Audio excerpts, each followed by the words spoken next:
Man, what is up? Been a minute. Time for a crazy car video. Had this great analogy that I wanted to share with you guys. I've been using a lot of Bible references and stuff because I've been reading a lot of the Bible, but today I want to talk more about the fight game, right? I'm taking it way back. I was talking to Jen yesterday, and I'm like, life right now for me is like a 12-round title fight. And you come out the gate, you have a game plan, and you start executing it, and things are going well. Landing that jab, keeping good distance, you're feeling good. And it's like you start to get a little cocky. You start to let the foot off the gas a little bit, and you start to think, oh, I got this. And all of a sudden, you get stuck with a jab right in the nose, and it just stings, right? The eyes water up. If you've ever been hit straight in the nose before, it sucks, right? It kind of takes your focus away. And so I'm like just in a season where God was stripping it down, and it was painful, but it was really good. And the like was good, and it was just like, dude, you're on the right track. Like, you're starting to see some fruit and some progress, and started to be feeling myself like, yes, this is the game, you're doing it. And then took the foot off the gas, right? And got hit with that sneaky jab, and it's like you're discombobulated, and it caused me to drift. If you guys have ever read Napoleon Hill's what is it? Something with the devil, Outwitting the Devil, I believe it's called. He talks about drifting. And it's just simply taking your focus off of what you truly want and just not being intentional. And I felt like that is the game right now. It's like, can you stay focused and keep the foot on the gas and keep pushing and keep being intentional round after round? So I get smacked in the nose, and I'm just like trying to regain my bearings and get my composure back.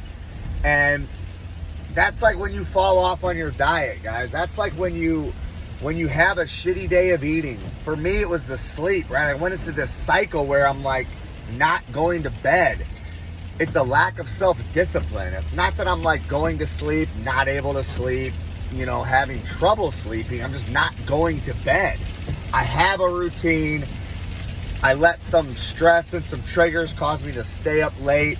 And when I try to do that in work, it doesn't work, right? I'm working, but I'm not really working. I go down a doom scrolling rabbit hole. I get sucked in, and I'm up for hours doing shit. And then my sleep sucks, and then guess what gets skipped, right?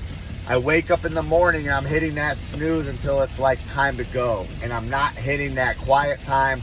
I'm missing the Bible stack and the full immersion to get totally locked into the Spirit. And I was just telling one of my guys, when I live in the Spirit, I'm a completely different person. I just read the verse the other day, like when you take a knee and submit and you live in the Spirit and not on your own will, you are borrowing this power, this peace, this love, this self-discipline from the Creator, right? So if I'm lacking in those areas, I'm borrowing it from Him. I'm borrowing that certainty from that, and I'm missing that, right? If I skip that step, then as I show up into the world, I'm a different version. I'm a different man, and I don't like who I've been. And then the worst part is like once you're off of that cycle, it's so hard to get back, right? Because I was trying to find the words to explain to Jen. I don't know what it's called, but it's like sort of like a snowball effect. I think there's like a word where it's like the worse it gets, the worse it gets, right? So when I stay up late and I don't want to get up, when I don't get up, then it's like I'm not having a good day. So then I stay up later, and then it's like once you've done that, I couldn't break that cycle. It was like anyways. So back to the title fight story. You get punched in the nose, you get to go back to your corner. Okay, every round in the fight, you go back to your corner, you breathe, they put the shit on your face, maybe you got cut, they put some Vaseline in there, right? I had my nose split open before, it's like they glob a bunch of Vaseline in there, you take a couple breaths, you talk to your coach, you come up with a game plan, you breathe, and you go back out, and you get a new chance to start fresh, right? If you made it through that round, boom, now you get a new round, and it's like, let's go. every day we get that, right? We get to go to sleep, we get to reset, and we get to renew our mind, and we get to wake up with a new chance to take on this title fight with new focus and go back to doing what works. And it's like, that's the game, guys. Is getting back on the horse over and over and over again and staying focused on the simple shit. It's going to be a jab that wins a fight. If you're a boxer, you understand that. You have a really good jab, you're going to be able to beat people at the highest level. You look at a guy like a Lennox Lewis, tall, strong dude. He destroyed people with his jab. World champion. Like, the things that work for you as you climb up the ranks, whether you're making 50,000, 100,000, 300,000, 500,000, a million, it's the same shit. It's just different levels. If you're in jiu-jitsu, you got a white belt, you're learning moves. You get to a blue belt, you're learning a few new moves, but you're just getting better at the moves you know. Purple belt, brown belt, black belt. Better setups, better efficiency, better job doing the same moves. Mastery of the basics. Gymnastics, same thing. Virtuosity, the way that you execute a move, the tightness, the control, the perfection in it, showing that you've done that same move a million times. It gives you a different look than a beginner who could still execute the move but is sloppy. Okay, so I'm kind of going all over the map. The point is, the basics is what works. We know what that is. The game is about controlling your mind to stay focused on that so that you're doing the things that take you where you want to go. That's really the game, guys. So whatever level you're at, that is the game. It requires accountability.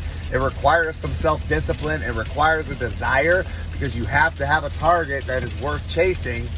And once you have that and you put that plan in place, it requires a discipline and execution. That requires accountability.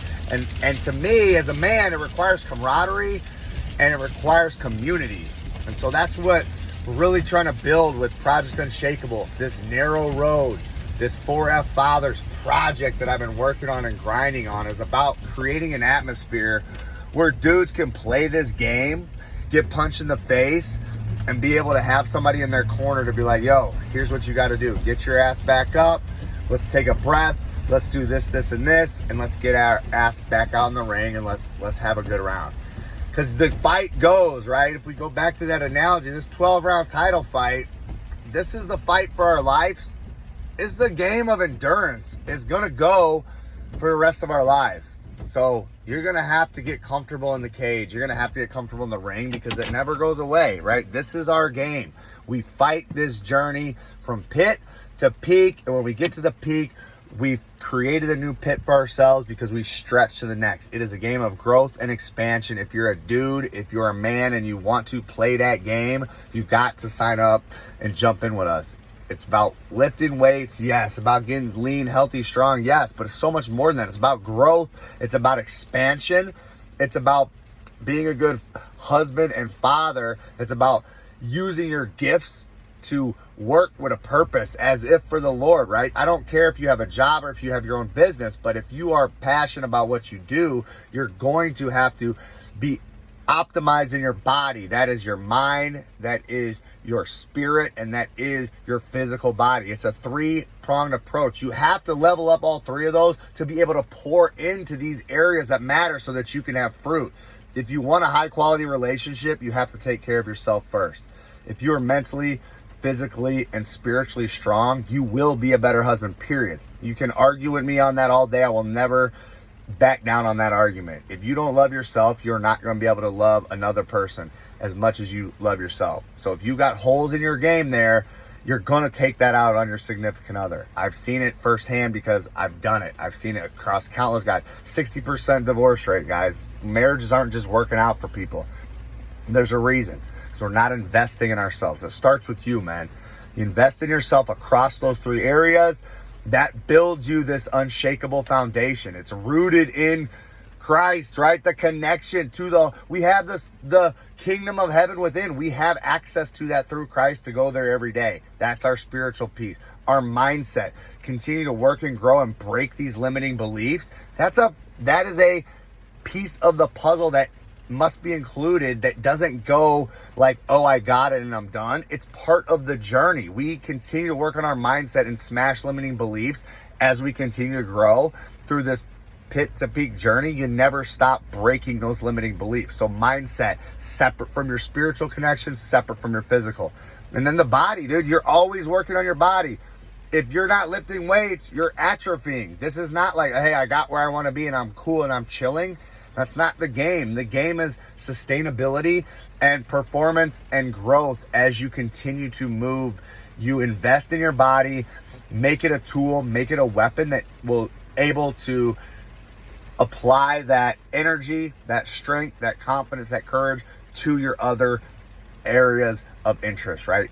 Being a better husband, being a better dad, and kicking ass at work, having confidence in your presentations, in your sales, in how you show up to the world. Your body is your billboard. Man, I love it, man. I'm fired up. Have an awesome day. It's, yeah, if you're interested in running with me, this is what we do. It's launching now.